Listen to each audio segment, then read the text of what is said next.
방이 40개 정도면 엄청 이제 대형 분산으로 생각이 되는데 사실 대규모 발생도 이제 예상이 가능한 상황이긴 합니다. 확진자가 2명 발견되어서 접촉자 조사 등 역학 조사를 진행하고 있습니다.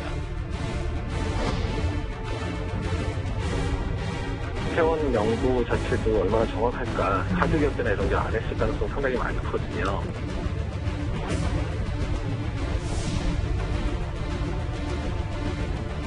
룸사롱, 클럽, 콜라 폐기돼서 4월 19일까지 집합 금지 명령을 내립니다.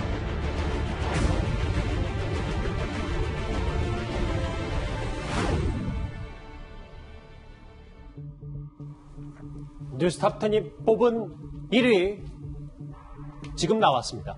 강남 대형 유흥업소가 코로나 막바지에 최대 변수로 떠올랐습니다.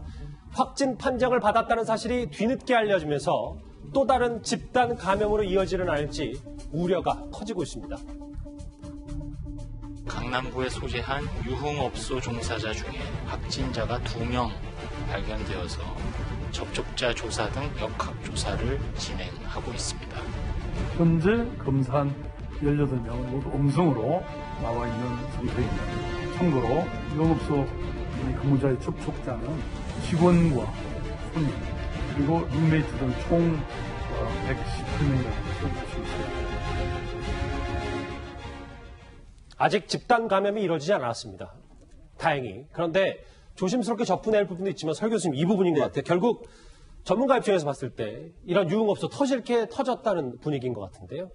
전적으로 동의합니다. 왜 그러냐면 계속 저들 포함한 전문가들이 클럽이나 이런 유흥업소를 계속 주의해야 된다. 이렇게 얘기를 굉장히 많이 했습니다. 그 이유는 일단 밀폐된 공간이고 또 밀접 접촉을 할 수밖에 없는 그런 상황이 이런 곳입니다. 그렇기 때문에 저만 하더라도 계속 단속이 안 되면은 심지어 세무조사 같은 것을 동원하더라도 업장을 폐쇄하는 조치까지 가야 된다. 이렇게 강력히 요구를 했었는데 그것이 어떤 이유인지는 모르지만 계속 시행이 되지 않았었습니다. 그런데 이제 강남에 굉장히 큰 유흥업소에서 정말 터질 게 터진 거죠, 이게. 그렇기 때문에 현재 역학조사가 진행되고 있습니다만은 일단은 1차, 2차, 3차 감염자까지 나온 상황입니다. 그러니까 초기 감염자가 일본에서 왔고 이 사람이 유흥업소 종사자에게 감염을 시키는 2차 감염. 남성 연예인이 그렇죠. 여종업원에게 갔고. 그렇습니다. 그리고 여종업원이 자기 룸메이트에 감염을 시키는 3차 감염이 있었기 때문에 일단 전파력은 상당히 있다고 봅니다. 그래서 아마 이 여종업원을 통해서 이 유흥업소에 전파가 있을지 않겠나 지금 역학조사를 하고 있는데 결과는 더 봐야 되지만은 아마 상당히 지금 수도권에서 어느 정도 진정 국면에 있었는데 이런 사건이 터졌기 때문에 아마 상당히 엄중한 그런 인식을 가져야 되지 않을까 이렇게 생각이 됩니다. 터질 게 터졌다. 그러면 이 유흥업소가 평소에는 어떻게 영업을 해왔는지 저희가 이제부터 내부 구조를 한번 알아보겠습니다.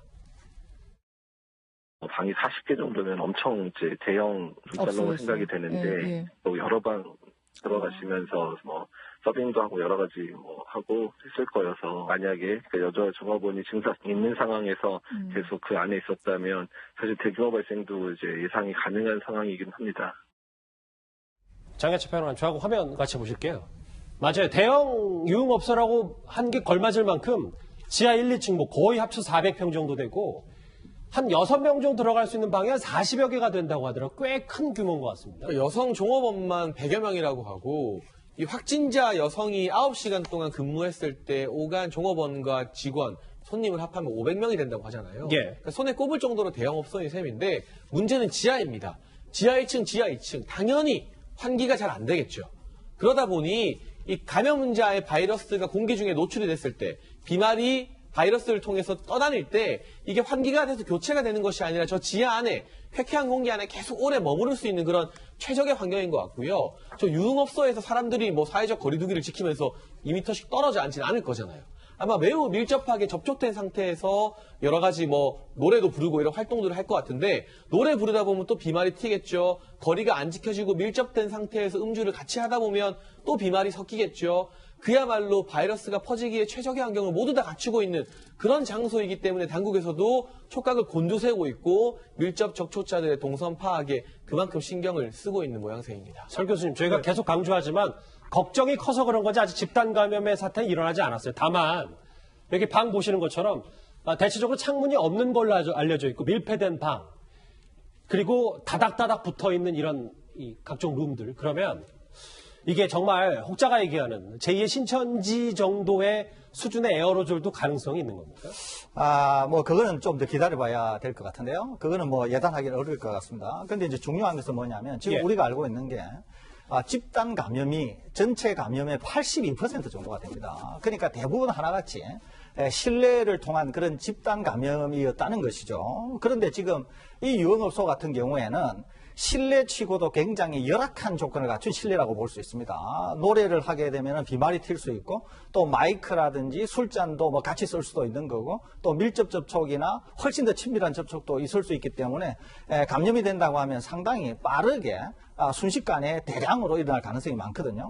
그런 점에서 굉장히 위험한 그런 현재의 상황이다 이렇게 볼 수 있고 역학조사가 더 나와봐야 알겠지만 아무래도 확진자가 나올 가능성은 있지 않나, 좀 많지 않나 이렇게 예상이 됩니다. 설 교수님 하나 더요. 화면 같이 보시면 이렇게 여정업원만 한 100여 명이 되고 500명 정도 찾는다는데 2부제로 운영이 되니까 사실 뭐 예를 들어 방에 들어갔다 나왔다 할 때도 사실 밀접 접촉에 그것도 해당이 좀 되는 거잖아요. 네, 그렇습니다. 거기에다가 뭐 마스크를 쓰지도 않았을 거고 또 뭐 시설에서 확진자가 확실히 있었다라고 하는 게 없었기 때문에 뭐 소독이라고 하는 것도 있을 수가 없지 않습니까? 그리고 우리가 지하 시설이라고 하는 게 공기 흐름이 굉장히 나쁩니다. 그렇기 때문에 일단 바이러스가 공중으로 노래나 이런 걸 통해서 비산이 될 경우에는 이 실외에 공기 흐름이 좋은 곳과는 달리 바이러스가 떠서 있거나 아니면은 정체되어서 상당히 오랫동안 머물 가능성이 있기 때문에 다른 곳보다 훨씬 전파의 가능성은 더 높다 이렇게 볼 수 있겠습니다.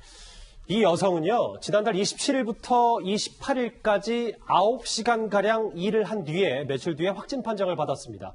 그러니까 지난 3월 27일부터 28일까지 이틀 동안 이 유흥업소를 방문한 사람들을 다 찾아야 됩니다. 그런데 녹록지가 않습니다. 회원 명부 자체도 얼마나 정확할까. 카드 결제나 이런 게 안 했을 가능성이 상당히 많거든요. 아마 역학조사 단계에 상당히 이제 곤혹을 치를 가능성이 높아 보입니다. 바로 저 부분이에요, 이도훈 의원님. 지금 유흥업소 특성상 누가 일을 정확히 하고 누가 다녀갔는지 그리고 현금 결제를 하는 경우도 많다고 하니 이거 진짜 보건당국이 찾기 쉽지 않겠는데요? 일단은 이제 여종업원이 100분 정도 일하고 있었고 회원이 한 500명 정도가 된다고 합니다.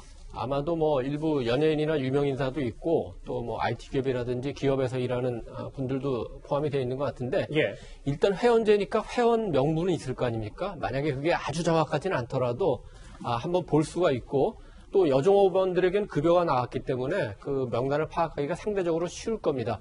서울시 차원에서 행정조사로 명단을 확보해서 검사를 하는 게 가능할지 아니면 더 필요하다면은 수사의 영역으로 넘어가면은 뭐 강제로라도 회원 명단을 확보를 해야 되겠죠.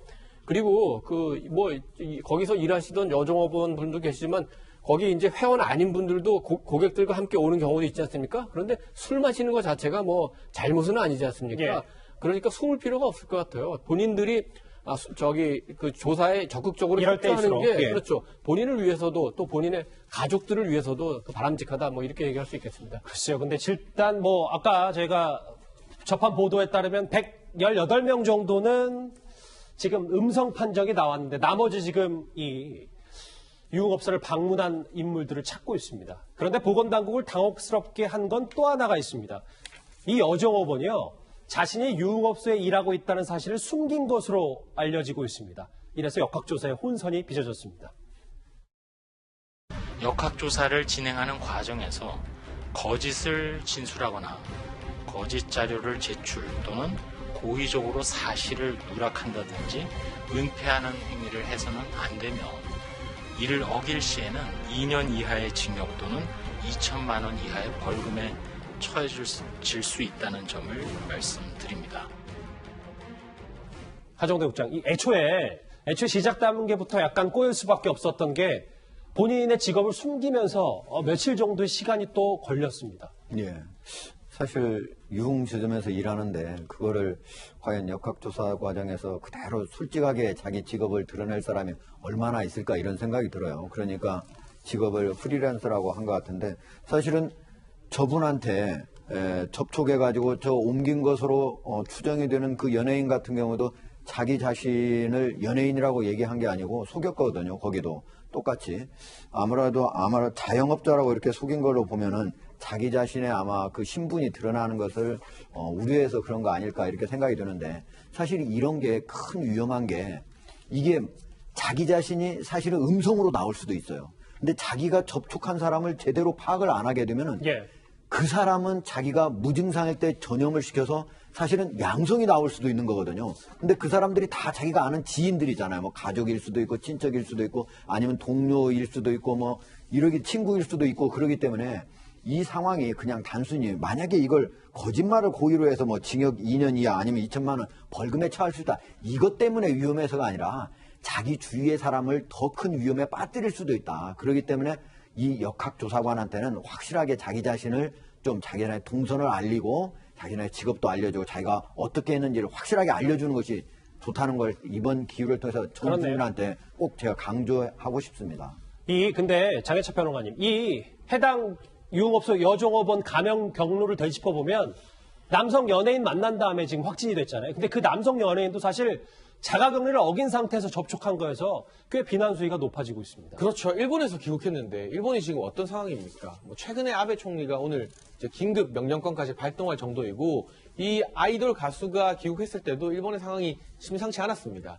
그렇다면 당연히 자가격리를 철저히 준수했어야 되는데 뭐 유흥업소에 방문해서 저 여성을 만났고 안 만났고가 중요한 게 아니라 자가격리 지침을 어기고 본인이 아니겠지만 이 바이러스를 퍼뜨렸다는 것 자체가 국민적 비난을 받을 수밖에 없는 그런 상황이고요. 이 연예인 같은 경우도 앞서 하 국장님 말씀처럼 직업란에 자신의 직업을 자영업이라고 적었어요.